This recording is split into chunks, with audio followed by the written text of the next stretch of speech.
Welcome back to my channel Hajra calligraphy. आज के इस वीडियो में मैं साकिब मिर्ज़ा इस नाम को लिखने की मशक करने जा रही हूँ। उम्मीद है आपको ये वीडियो पसंद आएंगी। अगर वीडियो पसंद आए तो लाइक, कमेंट और शेयर करना ना भूलें। वीडियो को आखिर तक ज़रूर देखें। उर्दू नस्तालिक में नाम लिखना बहुत ही खूबसूरत लगता है, इसलिए अपने नाम को उर्दू नस्तालिक में लिखने की मशक किया कीजिए। इस तरह से साकिब नाम लिखा जाता है। अब हम मिर्ज़ा किस तरह से लिखते हैं उसकी मशक करेंगे।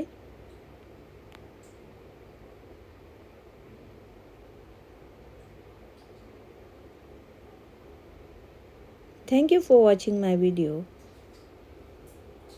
अल्लाह हाफिज़।